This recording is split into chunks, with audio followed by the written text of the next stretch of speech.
Did you know that in 1945, when Japan capitulated in the Second World War, General MacArthur, US General MacArthur, went into Japan as leading the Army of Occupation,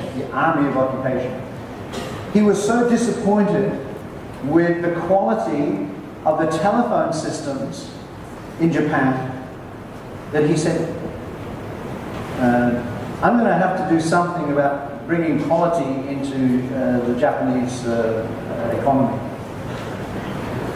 This is rather ironic if you think about it and what's happening today.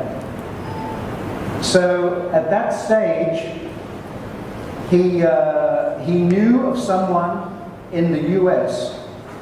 His name was Edward Deming. Edward Deming was an academic, a professor, who was a specialist in quality assurance, quality management. So he said, let's bring Deming in, and and Deming can actually show the Japanese industry how to do these things in an efficient way.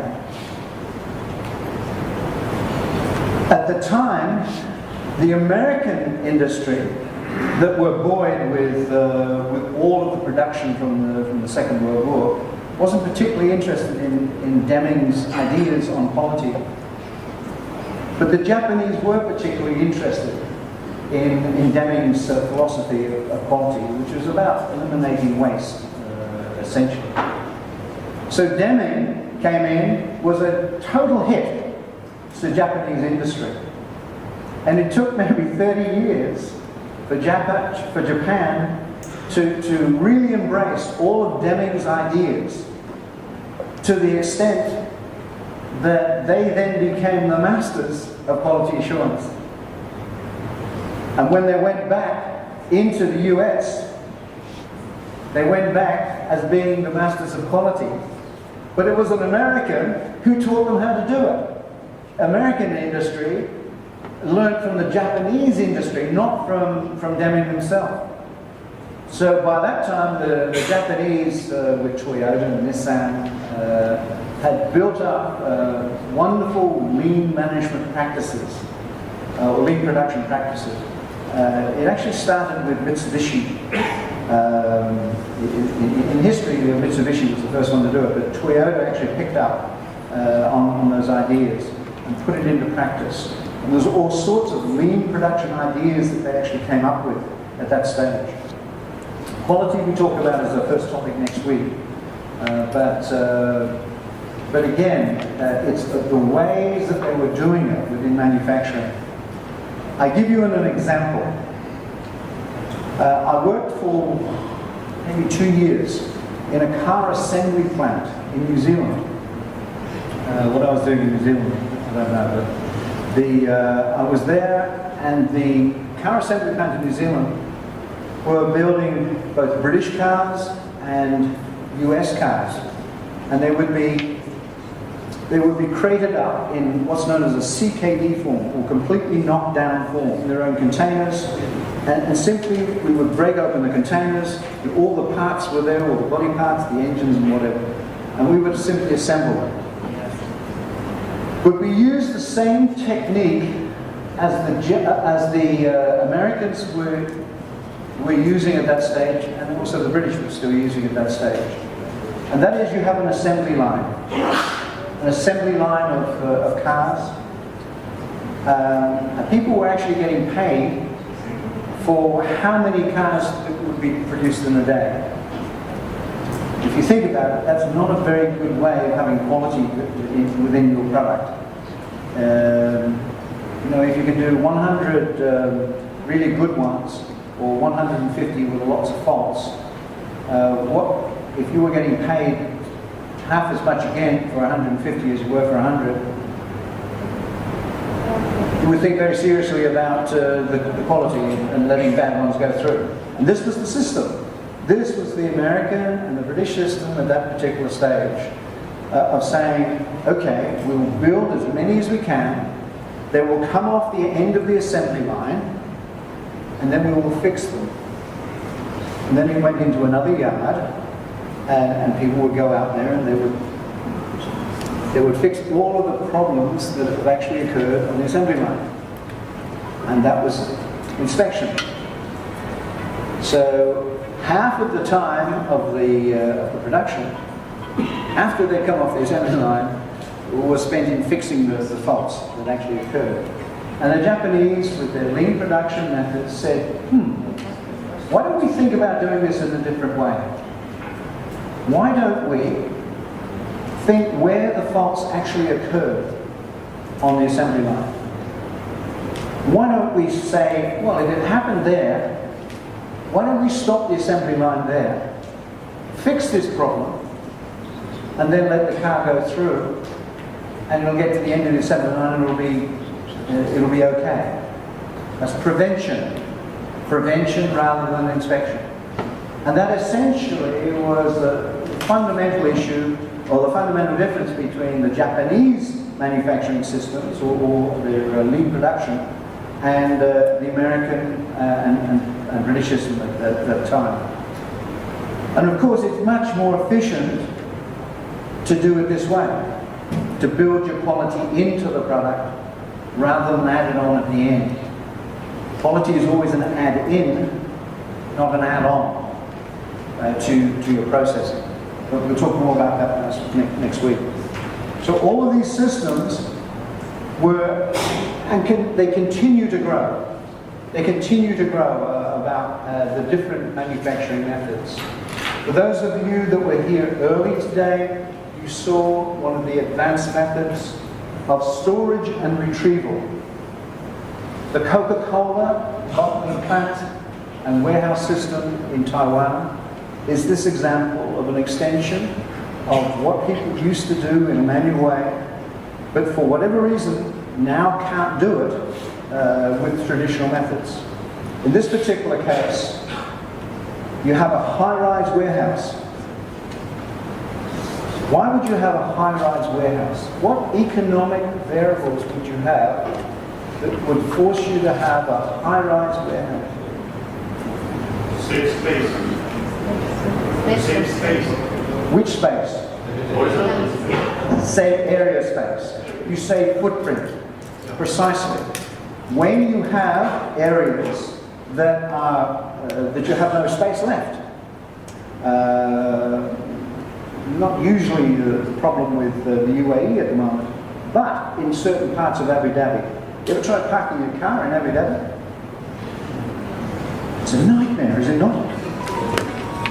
So there are what's known in China now as automatic car parks, which is ASRS car parks. So even in this country, you could have the same sort of system where you could drive your car in. If you go drive into a car park these days, there is half of the space is the road, and half of it is car parking spots. So what if you did away with all the roads? For the same amount, you could have a double the capacity. If you delivered the cars by an elevator or a train, such as this. These are new methods that you think of. In Hong Kong, land is even more expensive than it was in Taoyuan, where this Coca-Cola factory is made. But it is a Coca-Cola factory in Hong Kong. The land was very, very expensive. So you couldn't have a traditional warehouse with traditional materials handling equipment. You had to have a high-rise warehouse. And people from all over the world come to see this Coca-Cola factory in Hong Kong. All the raw materials come in at the top, and then it goes down, it comes out with trucks at the bottom. It's a fantastic layout of things that you can do. Layout we'll talk about in week 3. But those things are a necessity. If you haven't got the space, you find ways of actually doing it the most effective way possible. Owing to this lack of space and resources, the Japanese developed this aversion to waste. US companies, in contrast, with wide open spaces and vast supplies of natural resources, did not view waste in the same way. Anything that does not contribute value to the product is considered as waste. In addition to eliminating waste, lean also utilizes the full capability of workers and suppliers. There is an issue at the moment which is going to be fascinating in a psychological way. And it is a merger, sorry, I won't say merger. It's an alliance between two airlines. Two of the best airlines in the world, arguably. One of them is Emirates, and the other one is Qantas. Qantas, the Australian airline. Qantas have come close to Dubai. They come close on a regular basis, 13 kilometres away, straight up. They fly straight over Dubai. Is the route, but they never actually land here. But at the end of this month, in about 10 days' time, I think you'll start seeing the flying kangaroo come in with the 380s and whatever. This is going to be a fantastic mix of cultures, where you have Emirates Airline that can do things in one way, and Qantas who have not got that sort of freedom. This full capability of workers and suppliers. There's one thing that we do not have within the UAE, and that is unions. Unions are very strong within Australia. And it's going to be very interesting to see the clash of those two cultures when that alliance actually works. I'm sure that the machinery part of it, the operations part, is going to go well. But those clash of philosophies of workers, I think, is going to be interesting to watch. And let's see over the next couple of years how that alliance actually pans out. There are lots of operational reasons why Qantas and Emirates would want to get together in an alliance. Big reasons why you would actually do that. But there are going to be some operational challenges, shall we say, with that. And the challenges have actually already occurred in another place. Singapore was Qantas's hub. Changi Airport. Who's been through Changi in Singapore? Changi Airport? Nobody? Don't you go that way? The Changi Airport used to be a great place to go through, but for some reason it's gone very strange. Now, if I was the operations manager for Changi Airport, I would notice this. And if there was even a chance of losing a customer such as Qantas, who used to go from Australia to Singapore, and then from Singapore to Europe, which is their most profitable routes. If I thought there was a chance of doing that, I would be working really hard to make sure that any alternatives that had actually occurred didn't eventuate. In a technology sense, what may have changed in the last couple of years? For Qantas to have made up their mind to go from not using Singapore as their hub, but Dubai as their hub into Europe. What may have occurred in the last 2 years? Not just the fact that Singapore has become a bad place to visit. The 380 is one, but not necessarily just a 380. I once flew from Singapore to New York, in Newark Airport, 17 hours non-stop. 18 hours on the way back, non-stop. Technology did it. The planes that you have these days are now capable of reaching Dubai from the east coast of Australia. They were always able to reach it from Perth, but from Australia it was marginal. So it was much easier to go to Singapore than Singapore to Europe. That was in the scope of the technology that was available. But now you have planes that are capable, and the 380 is one of them. The 777 is another, and the large 360 something. The 360 is the one that I did from Singapore to Newark. Those particular ones are now able to take you longer distances.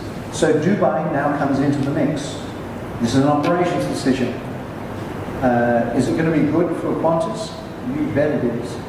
There are so many more things that passengers will want to see in Dubai than they wanted to see in Singapore. Singapore was just a stopover, a refueling spot. And passengers hated going to Singapore in the end. They had to get off the planes, they had to queue up again, they had to go through scanning again, without even going out through it. It was horrendous towards the end. And now all of this has changed. In Dubai you come in and things are so much nicer within Dubai. And this is done on purpose. This is part of your strategy of Dubai Airport. And Dubai Airport is going to be the hub of international travel in this, well, it is the hub of international travel. So whoever is working on operations management policy has done a really, really good job. You could see it from a strategic perspective, and these things don't happen overnight. It's happened over the last couple of years, at least. More than 80% of jobs in the US and most industrialized economies in Europe and Asia today. So the process design clearly needs more emphasis to reflect the importance that services play in modern economies. It's only in the last couple of years that even textbooks in operations management are putting the emphasis on service industries.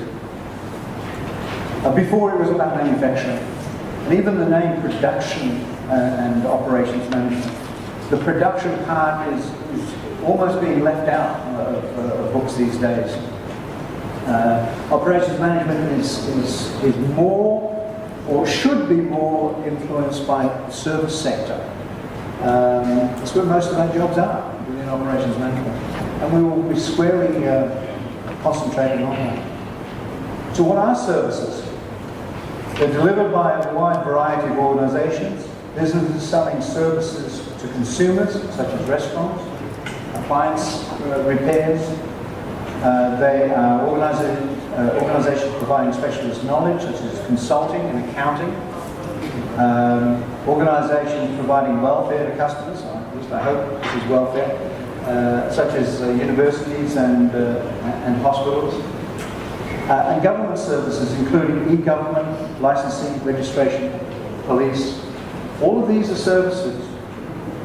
In 2009, with my students at UAU, we wrote a paper on e-service in the UAE, lessons for evolving nations, I think it was, where we said that in this country, we have the highest internet access to anyone within the Gulf region, well, anyone within the Middle East. The only one that gets close is Bahrain, and they're slightly behind. And then I did a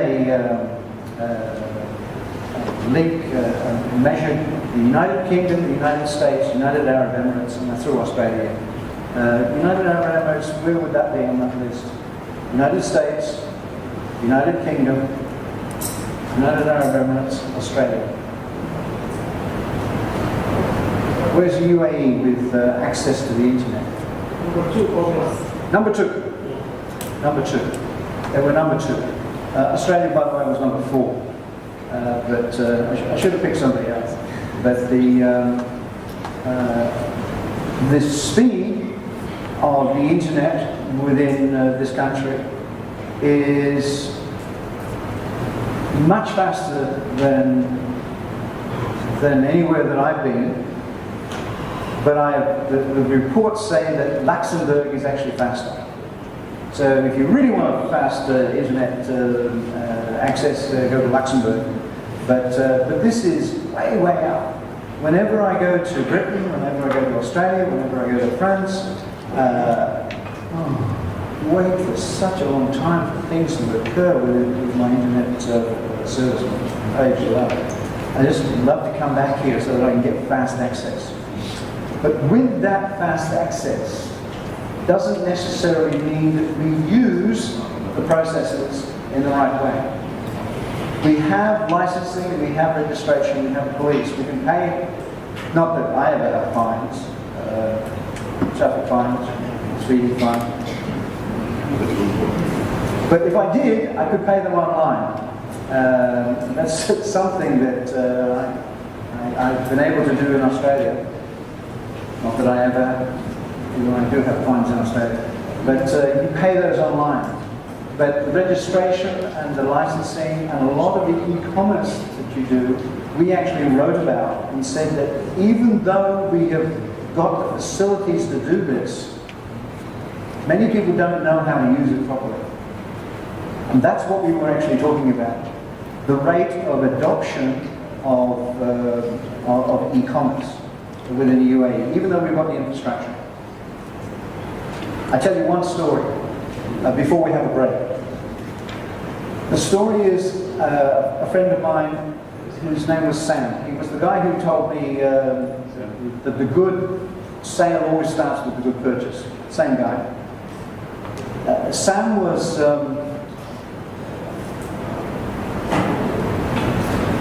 if you want to be really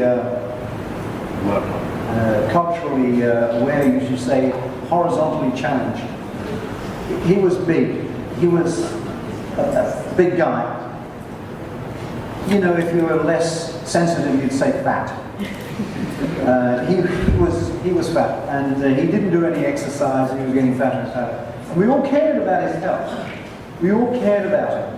We all said that, you know, Sam, you know, you've got to lose weight. You've got to eat better. You've got to do this. You've got to go to a gym. So we all bundled together for one birthday present for him. I think he was getting his 30th birthday.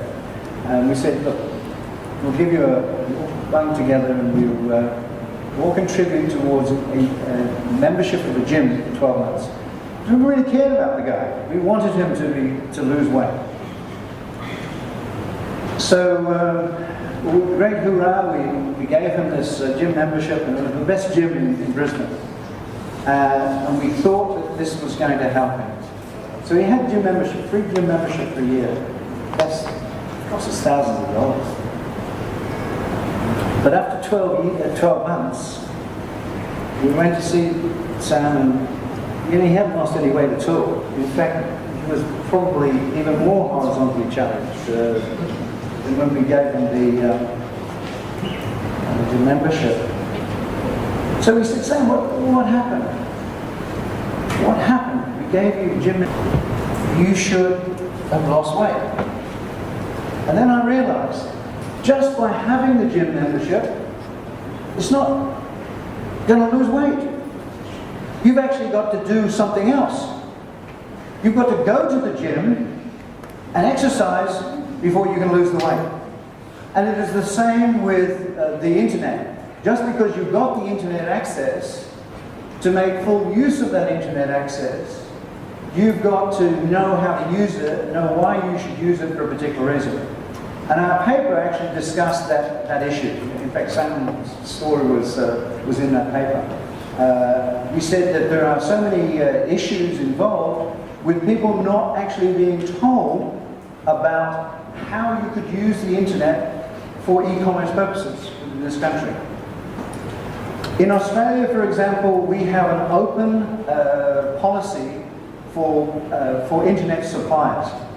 Telstra is our main supplier. We have Optus, which is now Singaporean. But we have a number of other people who can get into the market and they can actually sell internet services to you. And because you have got competition, you want to actually get people to buy your product. So you tell people how you could use it, the advantages of actually using it. But who in the UAE has seen Etisalat ads talking about how you could use the internet? to be more effective? Anybody seen one? Anybody seen a two?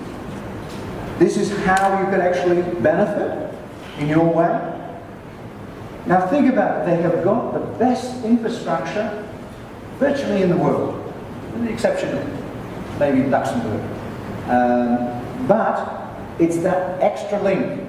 That's extra link of they not having the incentives to actually go out there and push their services. They know they've got the best, and they are legislated that they can be the only supplier, with the exception of Do, who's owned by Ecosolat anyway.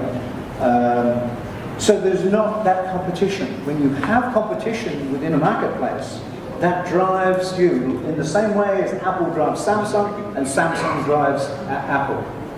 But if you haven't got the incentive to actually show people how you could use the internet in an effective way, then you're going to not get the full benefit. That's what our paper was actually about. But those services are there, and I guess it's about a philosophy of service. This is the last story before we go for a break. It's an Australian story. It takes place in North Queensland. And I'm going to leave you with a question first. How efficient does your organisation have to be, in a general sense, to be ahead of the opposition? How efficient does it have to be? Generally. That's the question. I'll tell you the story now. Think about this in a minute. How efficient does your organisation really have to be ahead of your opposition? It's a story about a Japanese tourist who came to North Queensland to go swimming on the Great Barrier Reef, scuba diving on the Great Barrier Reef. So the Japanese tourist said to the Australian guide, he said, aren't there sharks in the ocean?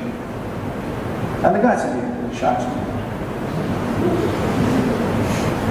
He said, well, I'm going to be in trouble because I will never be able to swim faster than the shark. And the Australian guide was very pragmatic, and he says, you do not have to swim faster than the shark. You simply have to swim faster than the guy that's next to you. Now answer that question, how efficient do you have to be to keep ahead of your opposition in any company? More efficient than others. Yes. You simply need to be better than your opposition. But in a global sense now, this country is becoming more competitive and more global. So it's not just about competing internally with other inefficient companies.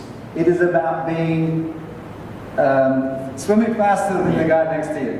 It has to be a matter of building the game up to be globally competitive, not just locally competitive.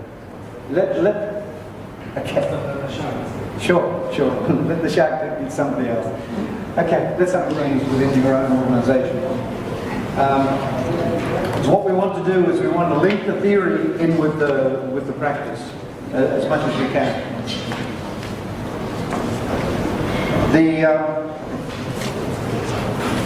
The service definitions is usually stress the intangibility of the product. It's not something like water from our lane. It's something that sometimes they say that it's consumed simultaneously. Not always the case when it's consumed simultaneously. For example, communication services, electricity is not consumed at the same location or at the same time. So simultaneous production and consumption is thus a critical characteristics of service because it implies that the customer may be in the production system while production takes place. And also in the same location, but electricity, water, communications, where the services might be produced in one location, transported for delivery in another location. And the differences is that many services can be defined as interactions that are social in nature. These interactions that really define what services is about. Interactions between the service provider and customer at the time of production is a critical attribute of the service. This is quite foreign to manufacturing and its related processes. You know, the factory is over there somewhere. We never actually see it. We never actually see the process. But we as consumers are in the mix when the service process actually takes place. So, can, for example, a service process use a robot, as seen in manufacturing processes? If so, what are the consequences? Can we use robots? Can we use some sort of automated system? Anybody use robots when in service? Yes. That's a machine for the call center. Again? Hang on. It's not a machine, that's a machine.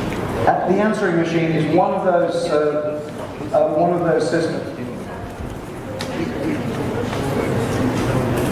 The visual assistant, yes.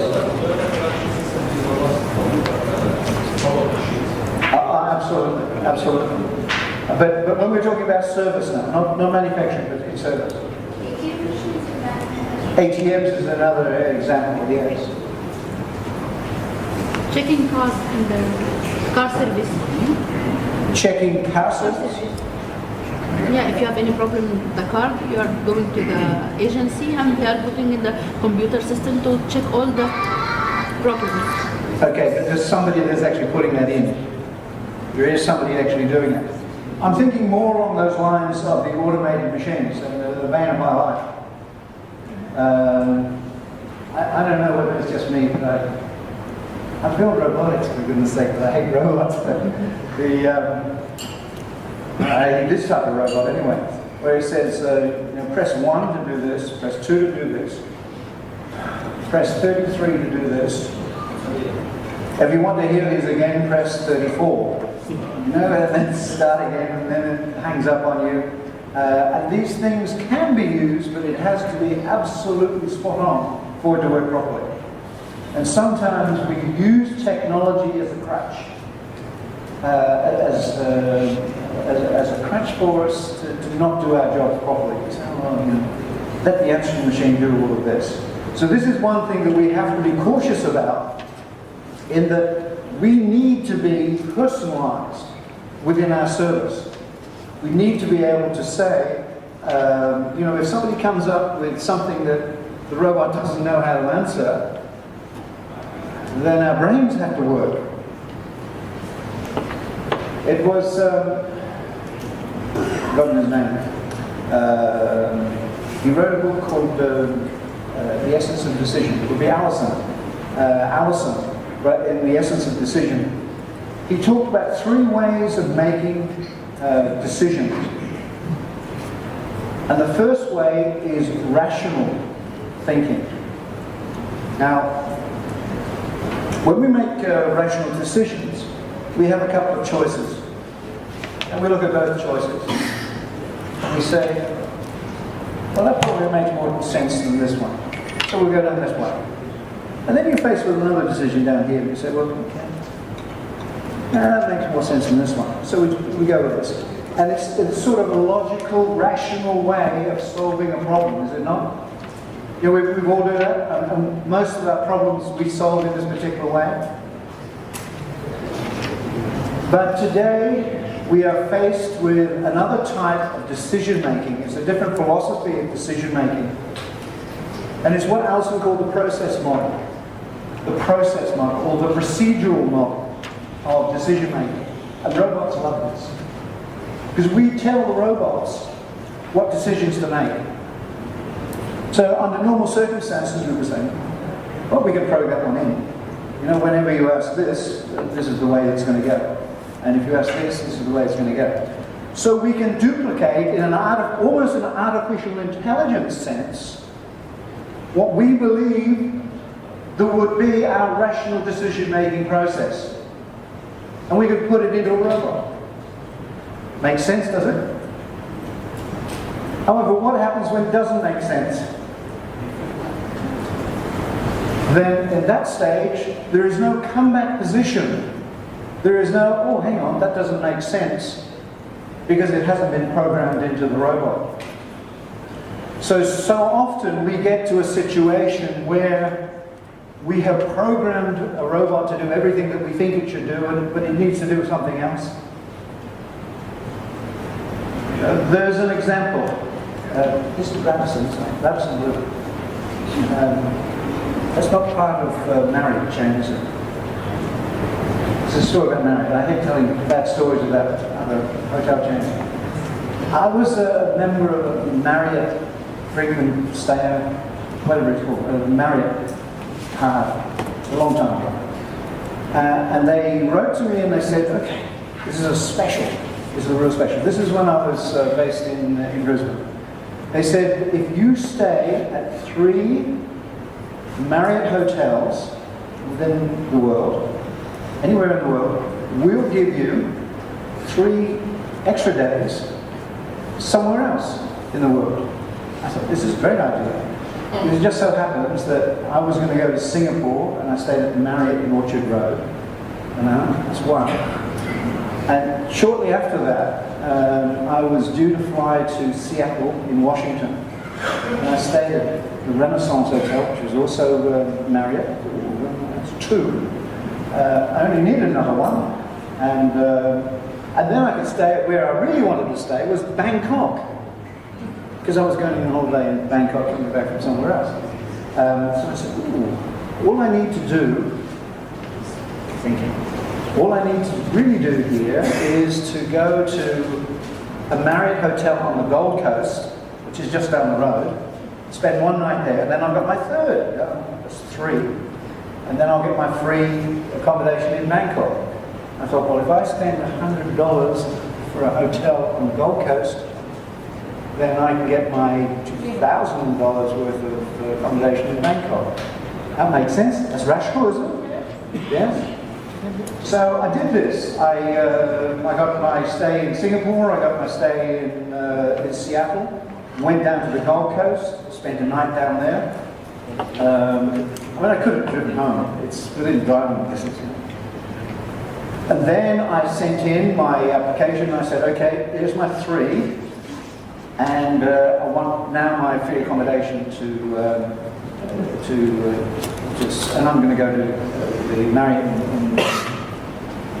in Bangkok. And they said, sorry, you've only got 2. I said, no, I've got 3. I said, Singapore, Seattle, Surfers Paradise, 3 S's. I said, now I want Bangkok. He said, no, you've only got 2. This is because the people that I was talking to on the service sector, the customer service sector, had a hook. And they knew precisely what it was that I needed to do. And I said, well, look, I've stayed at Singapore, Seattle, and Surfers Paradise. So why wouldn't I get my free accommodation? It was your offer. And they said, oh, but your Surfers Paradise didn't count. I said, why didn't it count? They said, because, and it was some obscure reason, like I did it, I went along to the desk and paid my money direct or something, rather than doing it online. It was really an obscure reason. And I said, well, where in your book did you actually say that? And they said, well, it's in my book. And I said, well, maybe your procedural manual, but I'm the customer. How was I supposed to know about this? And they said, but it's in the book. It's in the book. It's a process decision. And I said, this is crazy, this is not rational. Are you sure? Can I speak to your supervisor? I always do. So the supervisor says, it's in the book. It's in the book. I said, oh, I'm going to get you. So this is the Marriott customer service. I call it this service centre.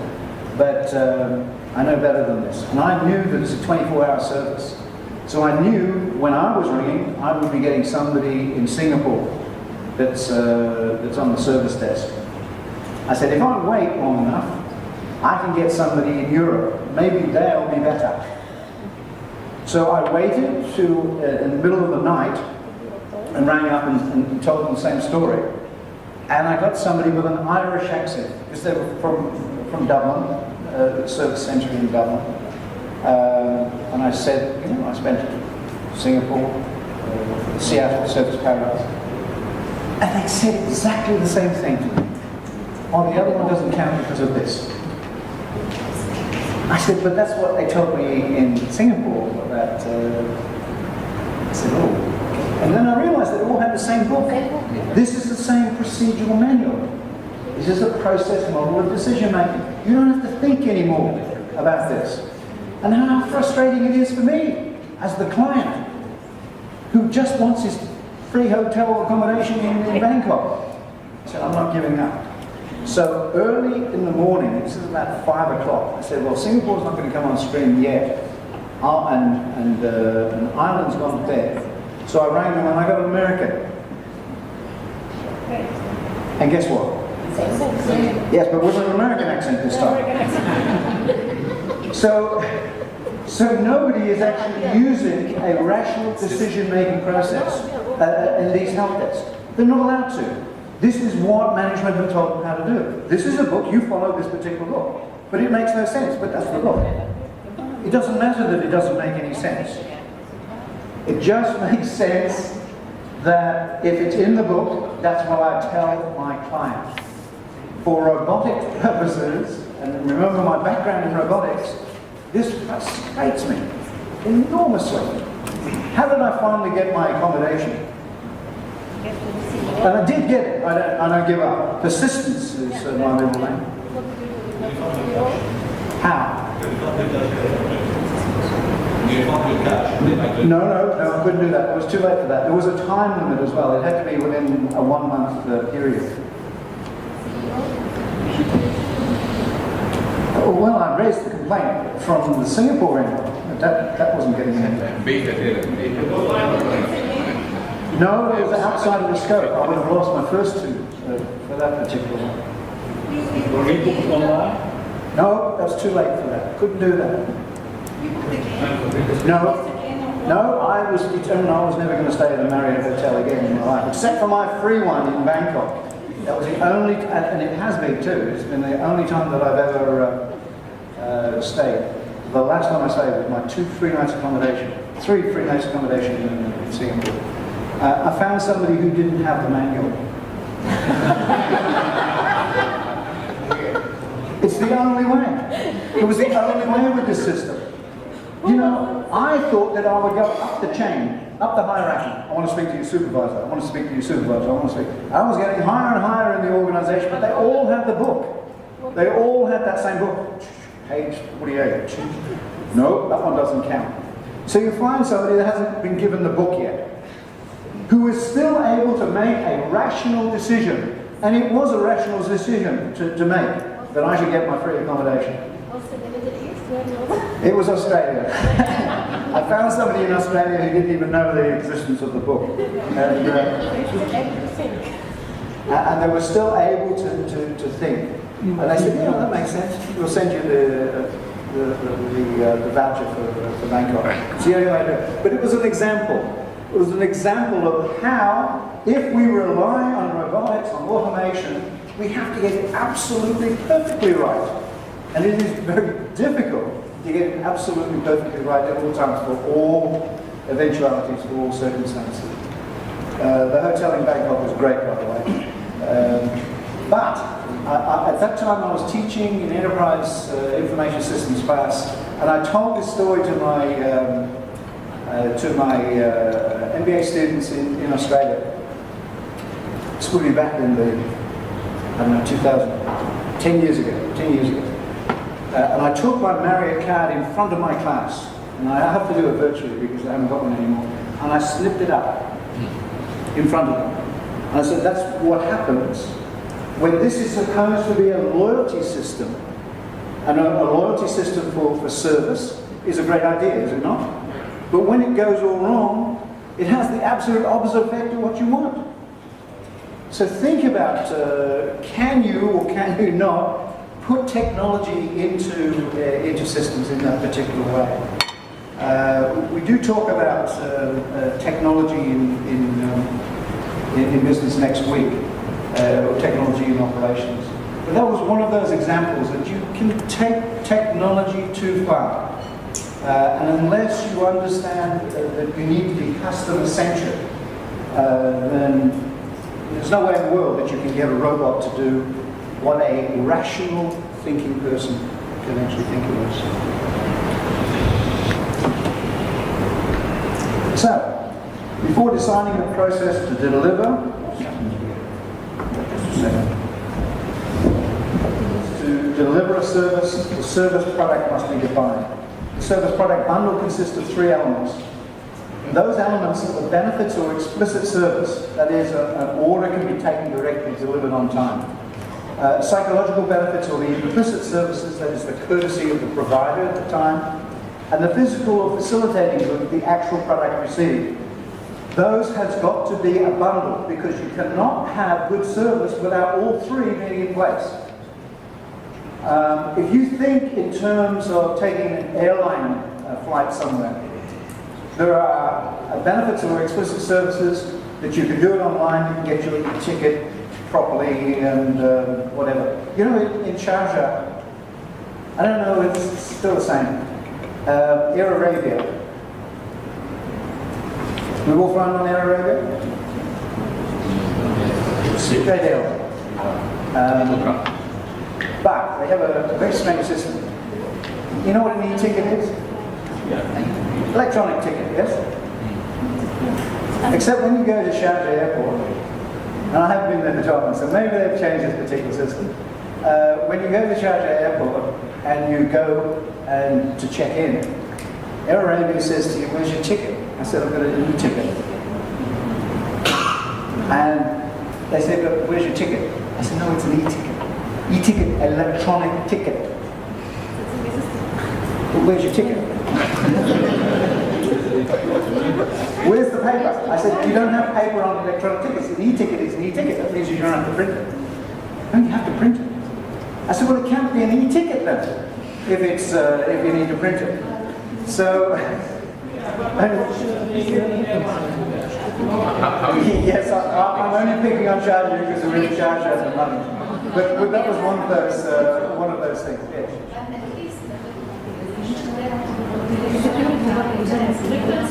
Yeah.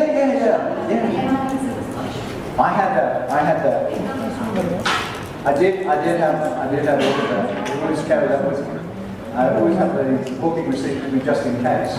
But the e-ticket, no, I didn't print it. I mean, that's one of these things that doesn't seem to be quite right within how we interpret or how you interpret service. Print your e-ticket. Well, it's not an e-ticket. It's just me printing it rather than you printing it. So the benefits or explicit service, orders taken directly, delivered on time. In the US, I'm not just going to pick on Air Sharjah, I'm going to Air Sharjah, I'm going to pick on Air Arabia rather. I'll pick on most of the American airlines now, who have a nasty habit of overbooking. Yes? Am I right? That they know the plane's full, but we'll take an extra couple anyway, on the belief that not everybody's going to turn up. But what if you actually turn up and you're travelling around the world and there's a particular part of that needs to get you from point A to point B? I say, "Sorry, your plane's full." I said, "Well, I got a ticket." And they said, "No, the plane's full. We'll bump you." And they have a term for this. They bump you from the flight. This is not good service, is it not? When you're flying halfway around the world and for one small second, then you're bumped. This is the explicit service. But there is also the psychological benefits or the implicit services, courtesy of the provider. it's how you wait, and we all seem to wait interminably long at airports these days to get our flights. It's where or the facilities that you've got at the airport. Whether you have plastic chairs or whether you have steel chairs or whether you're allowed access